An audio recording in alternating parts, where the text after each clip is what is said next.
कहीं किसी ने भीतर घात करके और मारा है चक्रव्यूह में फंसा के, तो वो उस पर स्टडी विश्लेषण कर रहे हैं।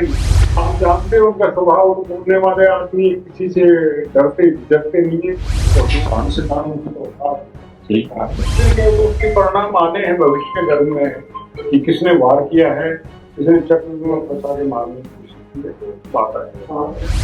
तो सबक सिखाना चाहिए कि भाई ये गाली गलौज कौन लोग कर रहे हैं, फर्जी आईडी तैयार करके ये हमको भविष्य के टारगेट कर रहे हैं कि फला जाति या फला समाज इनके खिलाफ हो जाए, तो उन आईडी जो बढ़ा रहे हैं उनको पकड़ा जाए। तो समाज के बीच में इस ढंग से कोई बंटवारा नहीं है, इसके मैं सख्त खिलाफ हूँ। क्या रिजल्ट निकलेगा, कौन सही है कौन गलत है, वो भी गलती हो सकती है, सही हो सकती है, इसका तो सामने लेके आएगी। इसलिए जब तक किसी चीज की पुष्टि नहीं हो जाए, आप आश्वस्त नहीं हो जाए ये बात सही है या गलत है, तब तक आपको किसी पर उंगली नहीं उठाना चाहिए, आक्षेप नहीं लगाना चाहिए। हम हार के जीते, कौन कहता है हमारे वर्तमान में जो चाल है, कुटिलता है राजनीति में, मेरे जैसे सीधे साधे आदमी को फिर से नहीं पाता हूँ मैं।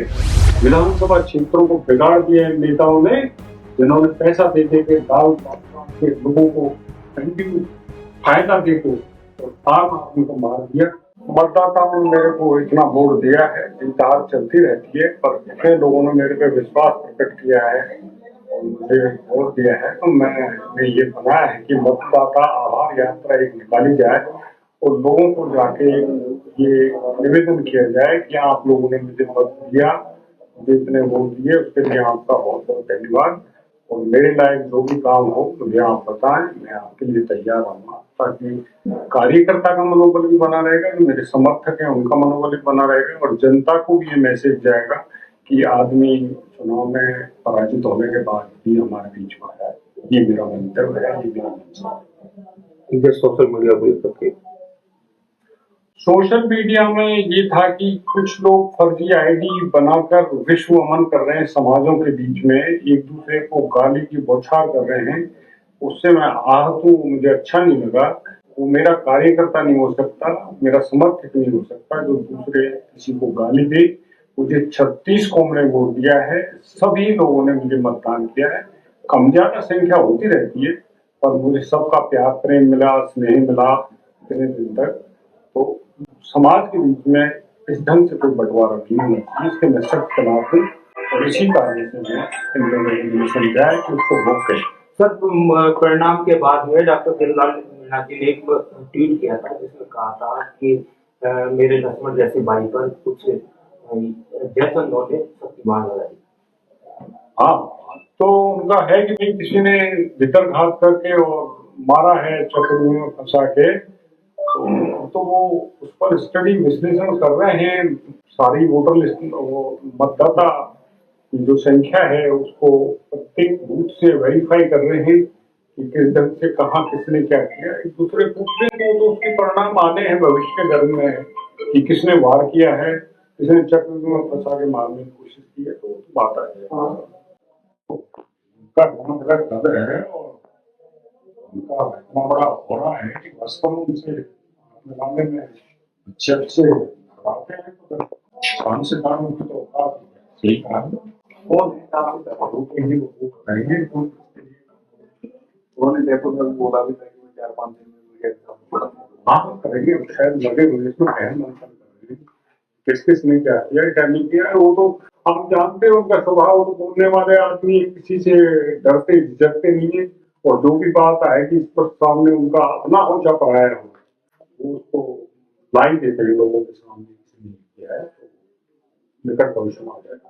तो उनकी बड़ी नेतागिरी रही, बहुत मेहनत की चुनाव में। हाँ, मेरे समझ में उन्होंने अपने किसी चुनाव में इतनी मेहनत नहीं की, मैंने तो देखा है जितनी मेहनत उन्होंने चुनाव में की है। मैं लक्ष्मण स्वरूप उनके साथ रहा हूँ, तो उन्होंने अपना दायित्व समझा कि भाई मैं इसको एक बार राजनीतिक सफलता दिलाऊं। इसने राजनीति का 11 लिया था, उन्होंने प्रयास किया, प्रयास करते हैं लोग अब कहाँ। लेकिन मैं एक लाइन ये कहूंगा आपको, ये हमारे विपरीत नफरत और ईर्ष्या का वोट डला है उस नफरत और ईर्ष्या में पता नहीं क्या क्या छुपा है, तो उसको कैसे पा पाया जा सकता सर एक सोशल मीडिया का पर्सन भयंकर वाली गाली वगैरह है। मैंने आज मीटिंग इसीलिए बुलाई कि भाई ये गाली गलौज कौन लोग कर रहे हैं, फर्जी आईडी तैयार करके ये हमको भविष्य के लिए टारगेट कर रहे हैं कि फला जाति या फला समाज इनके खिलाफ हो जाए, तो उन आईडी जो बढ़ा रहे हैं उनको पकड़ा जाए, उनकी बात का जवाब दिया जाए, लोगों के सामने सही बात को लाया जाए। यही मीटिंग बुलाने का कारण था। वो ऐसी गाली गलौज देखकर सुनकर सोशल मीडिया पर मैं भी आ इसी कारण से वो ऑडियो भी वायरल हो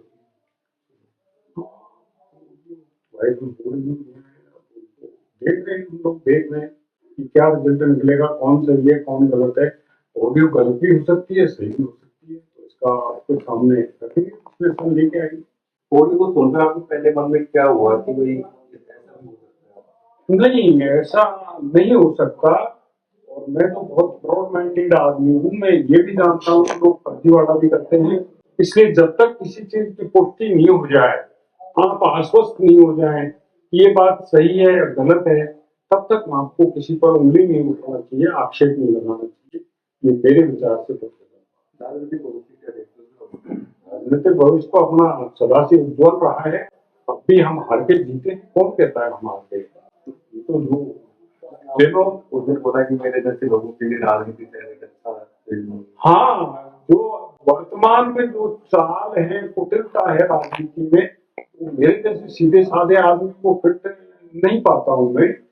कुटिलता इतनी ज्यादा बढ़ गई है कि पहले भी हमने 40 साल पहले चुनाव लड़ते थे तो लोग जेब में चढ़े के घूमने रख के प्रचार करते थे, और आज भी पश्चिमी राजस्थान में नेता को लोग पैसा देने के लिए आते हैं, तो चुनाव लड़, आगे बढ़, हम तेरे साथ हैं। और पूर्वी राजस्थान में सिस्टम ये हो गया कि नेताजी के यहाँ लाइन लगती है, 1 साल कुछ तो दे दो, तो कैसे काम चलेगा? इसी राजनीति में जब ऐसी गिरावट आएगी तो मन तो खिन्न हो गए मेरे जैसे आदमी का। इसलिए मैं इस चीज से व्याकुल हूँ, व्यथित हूँ। इस सिस्टम में कैसे सुधार लाया जाए। विधानसभा क्षेत्रों को बिगाड़ दिया है नेताओं ने, जिन्होंने पैसा दे दे के, दाल बांट बांट के लोगों को कंटिन्यू फायदा दे के और आम आदमी को मार दिया। इनको सबक सिखाना चाहिए।